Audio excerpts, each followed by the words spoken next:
ஓம் ஸ்ரீமாத்ரே நமக. அபிராமி அந்தாதியோட 83வது பாடல் என்று அனுபவிக்க இருக்கின்றோம். போன பாடல்ல எனக்கு நீ உன்னுடைய பேரழியை காட்டி என்னை ஆட்கொண்ட, அதை நான் எப்படி மறப்பேன்னு சொன்னவர்.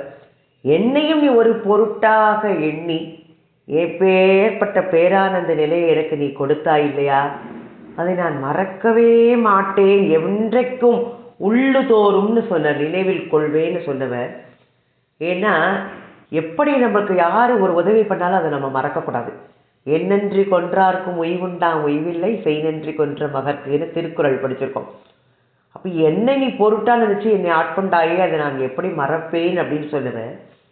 இந்த பாடல்ல நீ எப்பேற்பட்ட செல்வங்களை எல்லாம் நீ எனக்கு கொடுக்கக்கூடியவள் அபிராமி அப்படின்னு சொல்ற.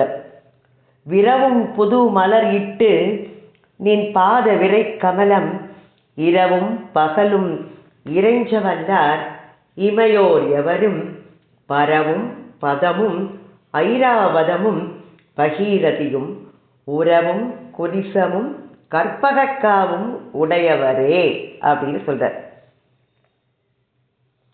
விரவும் புது மலர் இட்டு நின் பாத விரை கமலம், மனம் நிறைந்த அன்று பூத்த மலரால் உன்னை அர்ச்சிக்க வருவாயப்பான முத்தான முத்துக்குமரான்னு சொல்ற மாதிரி அன்று பூத்த பூக்களால் தான் சுவாமிக்கு அர்ச்சனை பண்ணணும்.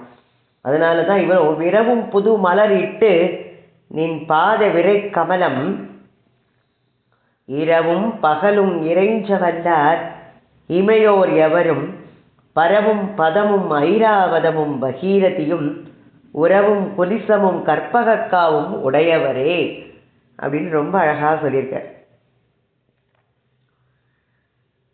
விரவும் புது மலர் இட்டு, மனம் நிறைந்த அன்று பூத்த பூக்களால் அதை உன் பாத கமலங்களில் சமர்ப்பித்து, நான் எப்பொழுதும் இரவும் பகலும் எந்த சமயம், காலை அருணோதய காலம் சொல்லுவேன், சந்தியா காலம், அந்தி மயங்கம் எல்லாம் உன்னையே வழிபடுபவர்கள் எல்லாரும் அவர்களை எல்லாம் விரும்பும் போற்றிடும் பதவி என்னெல்லாம் கொடுப்ப, பரவும் பதமும் ஐராவதமும், வெள்ளையான ஐராவதம், பகீரதி ஆகாய கங்கை, அந்த இந்திர பதவி, இந்திர லோகத்தில் வசிக்கக்கூடிய அப்பேற்பட்ட பாக்கியங்களை நீ தருவாய் அப்படின்னு சொல்றாரு இவர் இப்போ நமக்கு ஒரு மனிதர் உதவி செய்தாலே நம்ம என்ன செய்வோம், நம்ம அந்த நன்றியை மறக்காம ஆயுசுக்கும் அவளுக்கு என்ன பண்ணணும் அப்படின்னு பண்ணுவோம்.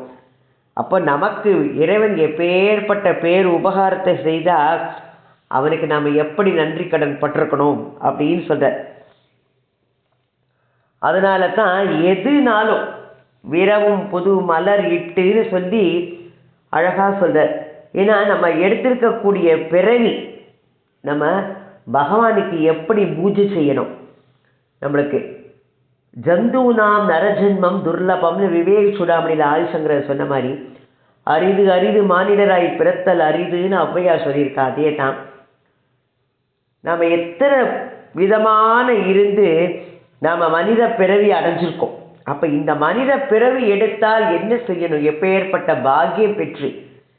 ஏன்னா 5 விதமான இது சொல்றா, அண்டசம் சேதசம் உற்பிச்சம் சராயுசம் யோனி பேதம் அப்படின்னு சொல்ற மாதிரி அண்டசம் சேதசங்கள் உற்பிச்சம் சராயுசத்தோடு எண் தரு நாள் 84 100 ஆயிரத்தாய் உண்டு பல் யோனியெல்லாம் ஒழித்து மானிடத்து உதித்தல் கண்டிடில் கடலை கையால் நீந்தினன் காரியம் காண, முட்டையில் தோன்றியது, வியர்வையில் தோன்றுவது, வித்தில் தோன்றுவது, கர்ப்பத்தில் தோன்றுவது, பிறவி வேறுபாடு, இப்படி எல்லா இதுலேயும் போய் நம்மளுக்கு இறுதியில் கர்ப்பத்தில் தோன்றும் மனித பிறவி இல்லையா. அதனால தான் மாணிக்க வாசகர் சொல்லுவார், எல்லா பிறப்பும் பிறந்து இழைத்தேன் எம்பெருமான்னு பாடுவார். அதனால பெறுதற்கரிய பிறவியை பெற்றும் பெறுதற்கரிய பிரானடி பேனால் பெறுதற்கரிய பிராணிகள் எல்லாம் பெறுதற்கு அரியதோர் பேர் இழந்தாரேன்னு திருமந்திரத்தில் சொல்லுவார். நமக்கு எப்படி இந்த மனித பிறவி அதில் என்ன வாய்ங்கிறதுக்கு மட்டும் நம்மளுக்கு 2 வேலை. ஒன்று உண்பது, இல்லொன்று பேசுவது இல்லையா? அதனால் உண்பது எல்லாமே செய்யும், ஆனால் பேசுவது நமக்கு மட்டும்தான். மற்றவைகள் பேசாது, சும்மா குறைக்கும் கத்தும் அந்த மாதிரி தான் பண்ணோம், பேச தெரியாது. அதனால் நமக்கு இப்பேற்பட்ட பிறவியை கொடுத்த இறைவன் கிட்டக்க நாம் எப்படி இருக்கணும்? இறைவனை வாயை படைத்த பயன் இறைவனை வாழ்த்துவதுன்னு அப்பர் சுவாமிகள் தேவாரத்தில் சொல்லியிருப்ப, வாழ்த்த வாயும் நினைக்க மனமிஞ்சும் தாழ்த்த சென்னியும் தந்த தலைவனை சூழ்த்த மாமலர் தூவி துதியாதே வீழ்த்தவா வினையேன் நெடுங்காலமேன்னு சொல்லுவேன். அத மாதிரி நாம் ஒவ்வொரு இதையும் நம்மளுக்கு கொடுத்த பிறவி பயனுக்காக இறைவனை நம்ம பூஜை பண்ணி எத்தனை இது நம்ம பண்ணியிருக்கணும், அவளுக்கு நன்றி கடன் பட்டிருக்கணும் அப்படின்னு சொல்றார் அவர். நாம் எப்படி பிறக்கணும்? சிவபூஜை செய்யும் அடியார் உண்ட மீதமான எச்சிலை உண்ணும் நாயாகவாவது எனக்கு பிறவி கொடுக்கணும்னு ஒரு புலவர் சொல்வார். அத மாதிரி இறைவனோடு சம்பந்தப்பட்ட இதாக கொடுக்கணும் எனக்கு அப்படின்னு அருணகிரியார் திருப்புகழில் சொல்வர். உன் புகழை பாடி நான் இனி அன்புடன் ஆசார பூஜை செய்து உயிந்திட வீணாள் படாது அருள் புரிவாயே அப்படின்னு அருணகிரியார் திருப்புகழில் சொல்லுவர்.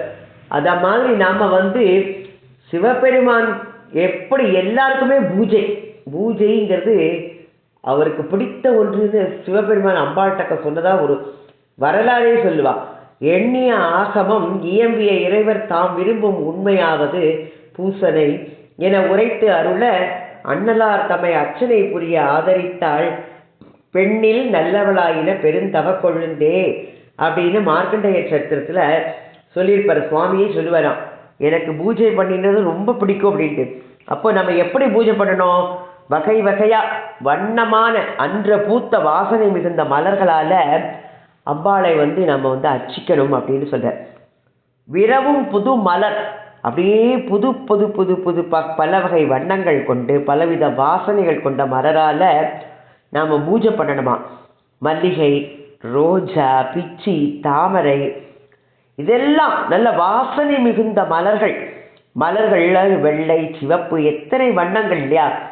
அப்போது அத்தனை வண்ண மலர்கள்னால நாம் அர்ச்சிக்கும் போது அந்த மலரோட குணத்துக்கும் அந்த மனத்தோட குணத்துக்கும் அது மாதிரி நமக்கும் அந்த எண்ணங்கள்லாம் அமையுமா.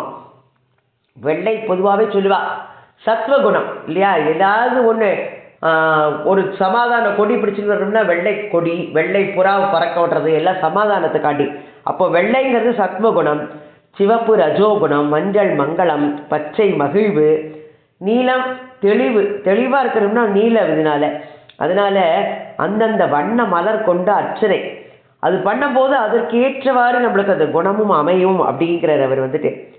அப்போது பூஜை அப்படின்னு பார்க்கும்போது ஒன்று அபிஷேகத்துக்கு நீர் பண்ணலாம், இல்லை அர்ச்சனைக்கு புஷ்பம், நெய்வேத்தியம் பண்ணுறதுக்கு ஒரு பிரசாதம், ஏதாவது ஒன்று. எல்லாமே அவன் கொடுத்தது அவனுக்கு கொடுக்கணும் இல்லையா? நமக்கு இறைவனே இந்த உடம்பை கொடுத்தார். அப்போது அவனை நம்ம பூஜை பண்ணி நம்மளுடைய கர்ம வினைகள் எல்லாம் நீங்க பெற்று அவனுடைய அருள் பெறணும்னு சொல்கிற சிவஞான சித்தியார் சொல்லியிருப்பார். மானுட பிறவி தானும் வகுத்தது மனம் வா காயத்து ஆனிடத்து 5 ஆடும் அரண் பணிக்காக அன்றோ அப்படின்னு சொல்லுவார். மானிடத்தவரும் மண்மேல் அரண் தன்னை அர்ச்சிப்ப ஊன் எடுத்து உழலும் ஊமர் ஒன்றையும் உணரார் என்றோ அப்படின்னு சொல்கிற மாதிரி அப்படியே பூக்கள் அன்று பூத்த பூக்கள் விட்டு பறந்து பல்லாய் மலரிட்டு முட்டாது அடியே இறைஞ்சி இறந்த எல்லாம் பெறலாம்னு மணிவாசகர் சொல்ற மாதிரி திருவாசகர் எதெல்லாம் இறந்த எல்லாம் பெறலாம் அப்படின்னு சொல்ற. இறந்த அப்படின்னு சொல்லும்போது இறந்த அப்படின்னா இறத்தல் அப்படின்னா வேண்டியது அனைத்தும் பெற்று பயனடையலாம்னு சொல்ற. அதனால அம்பாளை மலர் இட்டு வழிபட்டு அதனால இது பண்ணுறது. நம்ம பூக்கள் பறிக்கிறோம் இல்லையா, அதுக்கு கூட நிறைய விதிமுறைகள் இருக்கு. அப்போ பூத்த அன்றாட மலர்ந்த மலர்களைத்தான் பறித்து அர்ச்சிக்கணுமா. முந்திய நாள் மலர்ந்த மலர்கள் அழுகின மலர் நம்ம அதனால்தான் பூக்கள்லாம் வாங்கிட்டு வந்தோடனே அதை பிரித்து மொட்டானது அழுகினது நல்லா இல்லாதது பாதி இது மாதிரி தான் இருந்தது அதெல்லாம் எடுத்துடணும். சுவாமிக்கு பூஜை பண்ணும்போது பூ பறிக்கிறதுக்கே நகம் படாமல் பூ பறிக்கணுமா. அது சொல்லுவா, துளசியை கூட நகமே படாமல் தான் பறிக்கணும் அப்படின்னு சொல்லுவா. அப்போ நம்மளோட நகம் பட்டதுன்னா அது நல்ல மலர் இல்லையா. அதனால் அது அடுத்த நாளே அந்த மாலை போட்டுட்டு அது வாடினாலும் சரி வாடாட்டாலும் சரி அடுத்த நாளே அதை நீக்கிடணும். அதனால தான் அதை நம்ம போட்டே வைக்கக்கூடாது. இது நான் வாடாமல் இருக்கேன் அப்படியே இருக்கட்டும்னு நினைக்கவே கூடாது. அடுத்த நாளே அதை எடுத்துடணும் அப்படின்னு சொல்கிறேன். அப்போது அன்றாட மலரும் மலர், அதுவும் எப்படியா ஆகாயத்தில் சூரியன் உதிக்கும் முன்னால் பறிக்கணுமா. வண்டுகள் ஏன்னா மலரில் தேன் எடுக்குமா, அது எடுக்கிறதுக்கு முன்னால் அந்த எச்சில் படாத மலர்கள் அப்படின்னு சொல்கிற அந்த தேன் நிறைந்த புஷ்பங்கள்னால இறைவனுக்கு அர்ச்சிக்கணும் அப்படின்னு சொல்கிறா. ஏன்னா தேன் வண்டு தேன் எடுப்பது எப்படின்னா 4 மணிக்கே எடுத்துருமா. நம்ம 4 மணிலாம் நிறைய பேர் பார்த்துருக்கவே மாட்டா. 4 மணியே அந்த பஞ்ச உஷத்காலம் 5 உஷத்காலம் 4 மணி. அப்போ நம்ம மலர் பறிக்கிறதுக்கு 4 மணிக்கு முன்னாலேயே எழுந்துக்கணும்.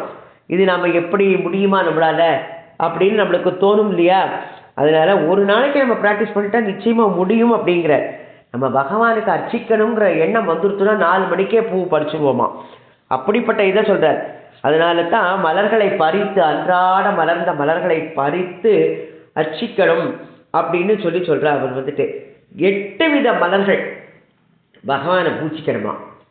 ஏன்னா அஹிம்சா பிரதம் புஷ்பம், எந்த உயிர்களுக்கும் பின்னால் தீங்கு நினைக்காம புஷ்பம் இந்திரிய நிகிரக அப்படின்னு சொல்கிறார். அஹிம்சா பிரதமம் புஷ்பம், புஷ்பம் இந்திரிய நிகிரக, சர்வபூதா தயா புஷ்பம், க்ஷமா புஷ்பம் விசேஷத்தக, சாந்தி புஷ்பம், தப புஷ்பம், தியான புஷ்பம், ததைவச்ச சத்தியம் அஷ்டவிதம் புஷ்பம், விஷ்ணு பிரீத்திகரம் பவேத்து அப்படின்னு என்ன சொல்கிற. எந்த 8 வித மலர்கள் இறைவன் தன்னை பூஜிக்கக்கூடிய அந்த பக்தர்களிடம் இதைத்தான் எதிர்பார்க்கிறானா. ஏனால் நம்ம எப்பொழுதும் புது மலராக அர்ச்சனை காலத்தில் மந்திரத்தை சொல்லிகிட்டே நம்ம செடியில் மலரை பறித்து இறைவன் அந்த அந்த மலரில் இறைவன் அடிக்கி சேர்க்கணும். அதான் பூக்கள்லாம் நினைக்குமா. நம்மளோட வாழ்வு ஒரு நாள் தான். நம்ம வாழ்வு நன்னா இருக்கணும்னா ஐயோ என்னோட பூ என்ன பறிங்குமா அந்த புஷ்பங்கள் நினைக்குமா. இந்த பூக்கு பாக்கியம் கிடைச்சிருந்தே என்னையும் பறிச்சா இறைவன் அடிக்கி போய் சேரலாமே, நான் இன்னைக்கே வாழ்ந்து இது பண்ணிடுவேனே, என்னுடைய வாழ்நாளை நல்ல விதமாக அந்த பூக்களே அப்படி நினைக்கும் போது நாம் எப்படி நினைக்கணும் இல்லையா. அதனால தான் அதிகாலையில் விழித்து தூய நீரில் ஸ்நானம் பண்ணி கங்கா ஜலத்தால் சிவனை அபிஷேகம் பண்ணி தூய வஸ்திரம் எல்லாம் பண்ணி, அதான் பிரத்யூஷ காலேன்னு ஆதிசங்கரர் சொல்லுவார். 2 பாடலில் ஷமாவரண சோஸ்திரம் நம்ம பார்த்துருக்கோம். ஸ்நாத்வா பிரத்யூஷ காலே ஸ்னபன விதிவிதௌ நாகிருத்தம் காங்கதோயம் பூஜார் தம்போ கதாச்சித் பகுதர ககனா கண்ட பில்வி தலானி நானீதா பத்மமாலா சரசி விகசிதைகி கந்த புஷ்பே त्वदर्थं சந்தவ்யோ மே பராதக சிவசிவ சம்போ ஸ்ரீ மகாதேவ சம்போன்னு நாம் அனுபவித்தோம் இந்த ஸ்லோகம்ல. சிவா அபராத சமாபன சோஸ்திரம்னு சொல்லிட்டு, அதனால நான் ஏதோ தப்பெல்லாம் பண்ணியிருப்பேன், இதற்கெல்லாம் என்னை நீ மன்னிச்சுடு அப்படின்னு கேட்குற.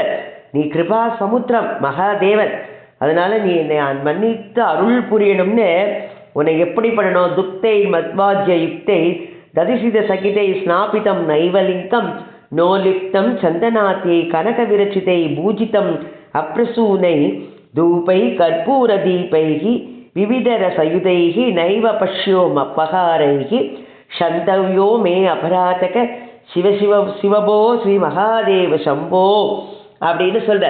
உன்னை எப்படி சந்தனத்தை பூசி பண்ணணும், தூய பசும்பால் தேன் நெய் இதனால அபிஷேகம் பண்ணணும். ஆனால் இதெல்லாம் நான் பண்ணலை. உன்னை ஆபரணங்கள் கொண்டு அலங்காரம் பண்ணலை. உனக்கு நிறைய பதார்த்தங்கள் ருச்சியான பதார்த்தங்கள் பண்ணி நெய்வேத்தியம் பண்ணலை. உனக்கு தூபம் தீபம் சாம்பிராணி எதுவுமே நான் காட்டலை. எப்பேற்பட்ட தவறுகள்லாம் நான் செய்திருக்கேன். இதையெல்லாம் மன்னித்து என்னை நீ ஏற்று அருள் புரியணும்னு வேண்டிப்பார். நமக்காக அவர் பிரார்த்தனை பண்ணுறார். நாமளும் சிவன்கிட்ட இந்த சிவாபராத சமாபத சோஸ்திரத்தை சொல்லும் போது அன்னன்னைக்கு என்ன செய்கிறோமோ இது வரைக்கும் நான் ஒன்றுமே செய்யலை, எல்லாத்துக்கும் என்னை மன்னிச்சுடு அப்படின்னு ஒவ்வொரு 11 பாடல் நம்ம அனுபவித்தோம் இந்த மாதிரி.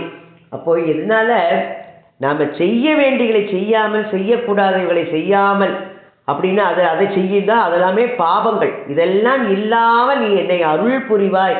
கரச்சரண கிருதம் வா காயஜம் கர்மஜம் வா ஸ்ரவண நயன ஜம்பா மானசம்பா பராதம் விகிதம் விகிதம்பா சர்வமேத சமஸ்வ ஜெய ஜெய கருணாப்தே ஸ்ரீ மகாதேவ சம்போன்னு நித்தியம் நாம ராத்திரி படுக்க போகிறதுக்கு முன்னால் இந்த ஸ்லோகத்தை சொல்லிட்டு இது பண்ணினா நம்ம என்ன தப்பு பண்ணியிருந்தாலும் அதையெல்லாம் மன்னித்து நம்மளை ஏற்றுக்கொள்வார் அப்படின்னு எத்தனை பாவங்கள் பண்ணியிருக்கேனோ அதையெல்லாம் அனைத்தையும் மன்னித்து நீ அருள் புரிவாய்னு பிரார்த்தனை பண்ணுறார்.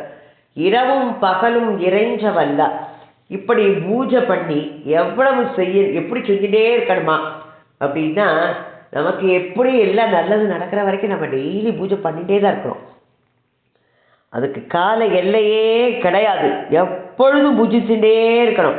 அனவரதமும் நம்மளுக்கு அந்த சிந்தையில் இதே தான் இருக்கணுங்கிற அகலா மாந்தர்கள் சிந்தையில் வாழ்வாம்படி செந்திலில் வருபதி அனவரதமும் அப்படின்னு சொல்லுவேன். தேவேந்திர சங்கம வகுப்பில் சொல்லியிருப்பேன். அதை மாதிரி அனவரதமும் நம்ம நின் பார்க்கடல் அன்பு எனக்கு நிரந்தரமாய் அருளாய் நின்னை ஏத்த முழுவதுமேனு மணிவாசகர் சொல்வார், அருணகிரியார் சொல்கிறார். இதையெல்லாம் நாம் எப்படி தரணும்? நம்மளுடைய நமக்கு கொடுத்த இந்த உடல் அவருக்கு அர்ப்பணம். அதனால தான் நின் கடன் அடியேனையும் தாங்குதல் என் கடன் பணி செய்து கிடப்பதேன்னு கடன் அப்படின்னு சொல்லும்போது கடமை அப்படின்னு நம்ம எடுத்துக்கணும். அது வந்துட்டு அப்போது கடன்கிற சொல்லுக்கு கடமைன்னு பொருள், கட்டாயம் செய்த வேண்டியது அதான் கடமை. அப்போனால்தான் நம்ம அந்த பகவான் நம்மளுக்கு கொடுத்த இந்த நன்றி கடனை தீர்ப்பதற்கு அந்த கடமையெல்லாம் நம்ம கண்டிப்பாக செய்யணும் அப்படிங்கிற. காலையில் எழுந்து உன் நாமமே மொழிந்து காதல் உமை மைந்த என ஓதி காலமும் உணர்ந்து ஞான வெளி கண்கள் காண அருள் என்று பெறுவேனோன்னு திருப்புகழ் அருணகிரியார் சொல்கிற மாதிரி இதில் திருப்பாவையில் இப்போ மார்கழி மாதம் வரப்போகிறது. தூயோமாய் தூமலர் தூவித்தொழுது வாயினால் பாடி மனத்தினால் சிந்திக்க போய பிழையும் புகுதருவான் நின்றிரவும் தீயினில் தூசாகும் செப்பேலோர் எம்பாவாய் அப்படின்னு திருப்பாவையில் சொல்லியிருக்கிற மாதிரி தூயமாய் தூமலர் தூவி தொழணும்னு. அப்போ அல்லும் பகலும் எப்பொழுதும் அனவரதமும் இரவு முழுதும் பகல் முழுவதும் இல்லை, எப்பேற்பட்ட இது எந்த நேரத்துலையும் அவனை மறக்காமல் போற்றி பணியணும். அன்னும் பகலும் அனவரதமும் துதித்தால் கல்லும் சொல்லாதோ கவின்னு சரஸ்வதி என்றாது சொல்கிற மாதிரி. அப்போது துன்பம் இன்றி துயர் இன்றி இன்பம் நீர் வேண்டில் இராப்பகல் ஏத்துமின் அப்படின்னு திருவானைக்கா தேவாரத்தில் சொல்லப்பட்டிருக்கு. அதனால தான் எந்த ஒரு செயலும் நம்ம எப்படி செய்கிறோம், மன வலிமை, அந்த மன வலிமை இருந்தால் எல்லாமே நம்மளால முடியும். எண்ணியாங்கு எய்துமே எண்ணியார் திண்ணியராக பெரின்னு மன உறுதி, அந்த மன உறுதி இருந்தால் நம்மளால எல்லாம் செய்ய முடியும். இமையோர் எவரும் பரவும் பதமும் ஐராவதமும் பகீரதியும் உறவும் குலிசமும் கற்பகக்காவும் உடையவரே அப்படின்னு சொல்ற.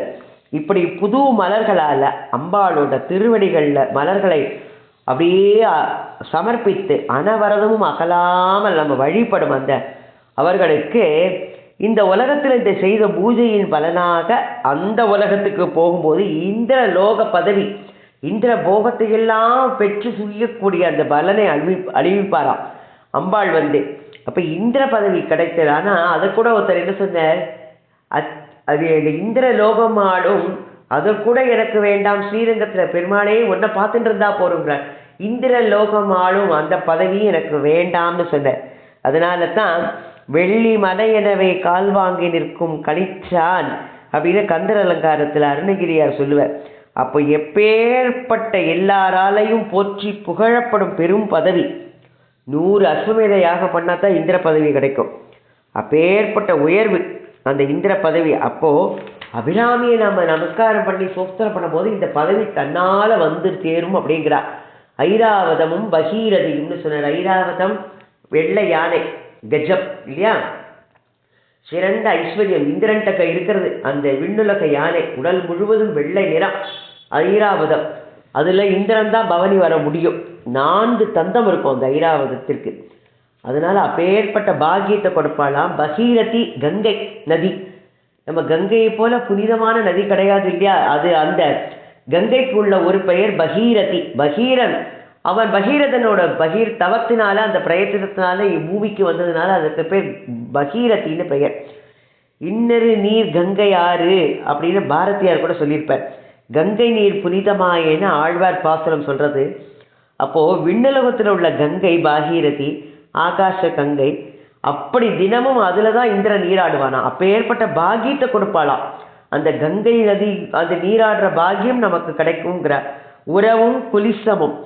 ஏன்னா இந்திரனுக்கு வஜ்ராயுதம் இல்லையா, உறவு அப்படின்னா சிறந்த வலிமை உடையது அப்படின்னு சொல்கிறார். அது இந்த ராவை பார்த்துக்கணும். உறவும் குலிசமும், உறவுன்னா நம்மளுடைய பந்துக்கள், இதில் உறவுங்கும் போது சிறந்த வலிமை உடையதாக. ஏன்னா இந்திரனுக்கு அந்த வஜ்ராயுதம் எப்படி கிடைச்சது, ததீசி முனிவரோட முதுகு எலும்பு, அதனால் அதை கொண்டு செய்யப்பட்ட ஆயுதம் வஜ்ராயுதம். இப்போ வஜ்ராயுதம் எப்பேற்பட்ட தவ வலிமையுடையதோ அதே மாதிரி உறுதிக்கு, அதனால தான் வஜ்ரத்தை சொல்லுவா இல்லை உறுதி. வஜ்ரம் போல் இந்த பெயிண்ட்டுக்கெலாம் கூட ஆடுக்கு வரும்போது வஜ்ரம் அப்படின்னு சொல்லுவாள். அப்போது மற்ற எல்லா ஆயுதங்களையும் அழிக்கக்கூடிய ஆற்றல் மிகுந்ததான். அத்தகைய வஜ்ர பலத்தை நமக்கு கொடுப்பாளாம். கற்பக காவும் உடையவரேன்னு சொல்கிற பஞ்சதருக்களில் கற்பகம் ஒன்று இல்லையா, அதனுடைய எது நம்ம கேட்குறோமோ அதை உடனே கொடுத்துடும். அது அப்படியே கொடுக்கக்கூடிய இயல்பு கொண்டது. அதனால் அந்த கற்பக காட்டுக்கு அதிபதி அவன் தான், இந்திரன் தான். அதனால தான் இந்திரனுடைய கற்பகத்திரு எதை கேட்டாலும் கொடுக்கும். அதனால தான் திருக்கடவுர் கற்பகமான அபிராமி கிட்டக்க நம்ம கேட்கும்போது அவள் எதை கொடுக்க மாட்டாள், நல்லதை எல்லாம் தருபவள். எதெல்லாம் கேட்டார், கடைசியில் நல்லதை எல்லாம் தருபவள்னு சொல்லிட்டார். அப்படிப்பட்ட இந்திரனுக்குள்ள அந்த விண்ணுலக செல்வம் ஐராவதம், பகீரதி, வஜ்ராயுதம், கற்பகவளம், இதையெல்லாம் அனுபவிக்கக்கூடிய இந்திரன் அனுபவிக்கும் இந்திர போகத்தை இந்த உலகத்தில் தன்னை பூஜித்தவர்களுக்கு அம்பாள் கொடுப்பாளாம். அப்போ இவையெல்லாம் கிடைக்குமா அப்படின்னா கொஞ்சம் கூட சந்தேகமே பட வேண்டாங்கிறார் சுந்தரமூர்த்தி சுவாமிகள். தேவாரத்தில் சொல்லியிருப்பார், மண்ணுலகில் பிறந்து நும்மை வாழ்த்தும் வழியடியார் பொன்னுலகம் பெறுதல் தொண்டனேன் இன்று கண்டு ஒழிந்தேன் அப்படின்னு சொல்கிறார். விண்ணுலகத்தவர்கள் விரும்ப வெள்ளை யானையின் மேல் என்னுடல் காட்டுவித்தான் நொடித்தான் மலை உத்தமனே. அவர் இங்கேருந்தே பார்த்துருக்கார், என்ன இந்திரன் பதில் வெள்ளை யானையில் பகவதி வரதை காமிச்சார்னு அவர் அழகாக சொல்கிறார். இதெல்லாம் கிடைக்குமானா கிடைக்குங்கிறதுக்கு சான்றா சொல்கிறார். அப்போது இந்த அந்தாதியில் அபிராமி பற்ற சொல்லியிருக்கிற மாதிரி இந்த உலகத்தில் அன்னையை பூஜிப்பவர்களுக்கு இந்திர போகம் கிடைக்கும்.